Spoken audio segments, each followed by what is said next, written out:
Thank you, Mr. Moore. Thank you for leading us in these efforts to help enlighten folks on what we're doing here in the Congress to give people more choice, more options, and have them be more reasonably priced and available for them. As I'm coming out of the Biden administration, we saw a lot of devastation to the economic conditions for families, for homes, for small businesses, et cetera. So, in Washington, there seems to be an obsession with overregulation, and it does make life harder for everyday Americans. Under that Biden administration, the energy efficiency standards became weapons of control, driving up costs, limiting choices, strangling economic growth. Under the anti-energy agenda President Biden had, American families felt the pinch every day, every time they turn on a light, heat their home, power their appliance, or drive their car.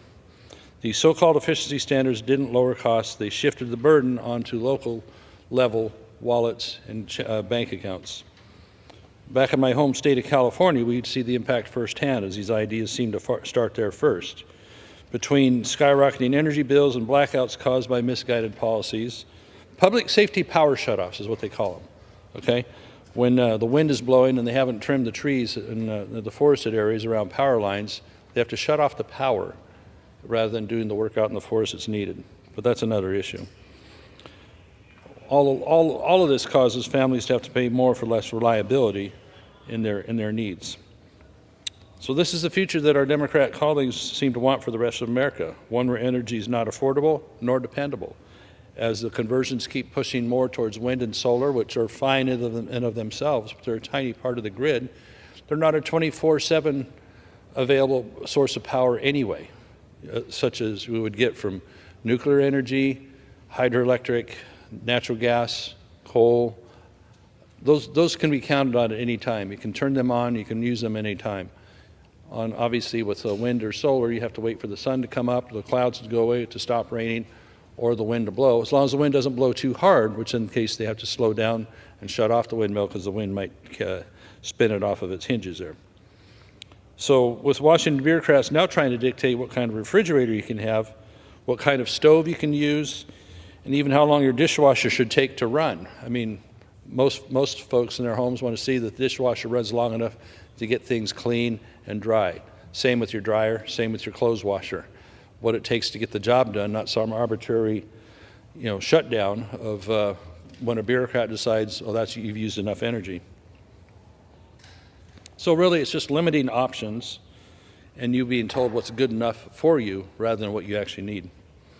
Californians have already been through a lot of this, as we've been forced to live with policies that prioritize these whims of regulators over the needs of families. Indeed, we've seen the elimination of many outdoor tools, gas-powered lawnmowers, weed eaters, leaf blowers, and I'll come back to they're trying to take away generators. Now, how do you take away a gas or diesel-powered generator when the electricity goes off and you need something to replace that, at least temporarily?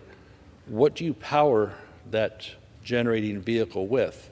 It isn't going to be other electricity. Now, some will argue well, we need to have batteries where this power is saved up.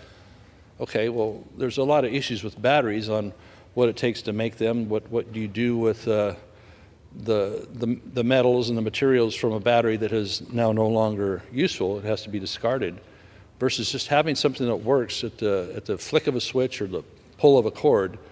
You can start your generator using gasoline or diesel and have great success like we've had for generations. But they want to take all these ideas away from us. They want to take all these options away from us.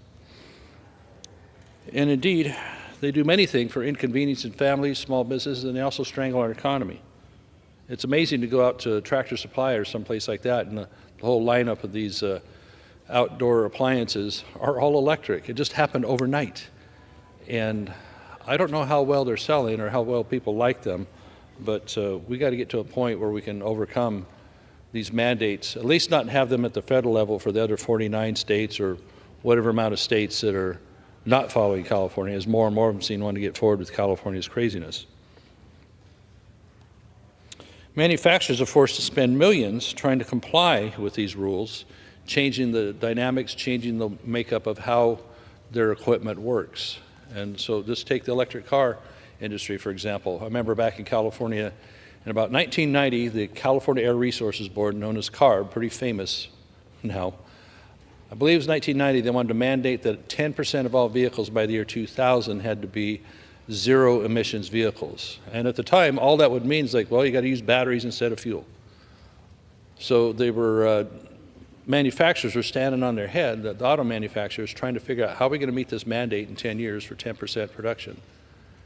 And so you ended up with these basically glorified golf carts with batteries on them, using the same old battery technology we had, and finding out that you can't just slap a license plate on a golf cart and have a practical vehicle for people. So they actually had to relent on that mandate before 2000 occurred, but you still saw these little, golf carts running around dealerships with license plates on them pretending to be automobiles that people would buy.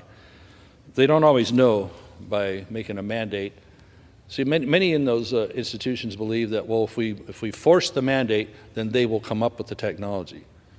Well, battery technology still hasn't made a quantum leap into the future yet to where it can be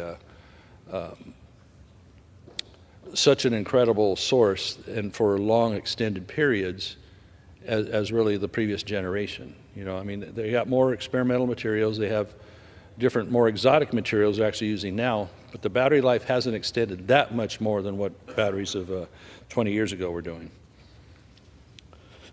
The more we hamstring the energy production and force business to conform with out-of-touch mandates, the more time these businesses have to waste on developing technology which really isn't going to go anywhere.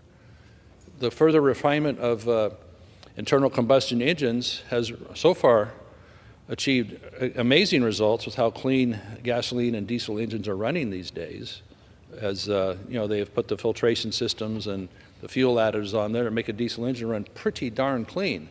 So why don't we allow those manufacturers to continue in the direction of making them even better instead of saying, nope, we're going to force you to stop selling like electric gasoline-powered vehicles in California, I think by 2030, and you can't sell any new ones, and take away diesel-powered trucks. So we're going to run into a real reckoning in California when these mandates kick in, and there's nothing to deliver the goods that people expect, to take the raw materials from a mine or from a farm or wherever to the mill, to the manufacturer, and then bring a finished product to the store shelf, and you go pick it up and bring it home.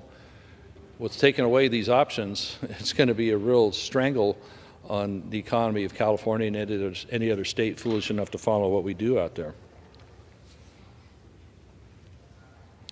So it really isn't about saving energy. It seems to be a lot more about controlling what people do. The ideals of putting people in stacked communities and these walkable communities, transit communities, instead of letting them live how they would like to or what's needed. In my rural district I have in Northern California, the people that produce things that other people need, whether it's timber and the products that come from timber, wood, lumber, paper, etc., that has to come from a rural area. You need rural people living there that can do that, and they need to have the vehicles and the wherewithal and the tools to do it. That all seems to be taken away. Instead, they'd rather burn down those forests. So what kind of choice is that? People would like to have choices where they can live, as well as what we're talking about previously with energy choices and the energy using apparatus, choices in those. So Americans deserve a little bit better than that, a government that prioritizes really green ideology over their own quality of life.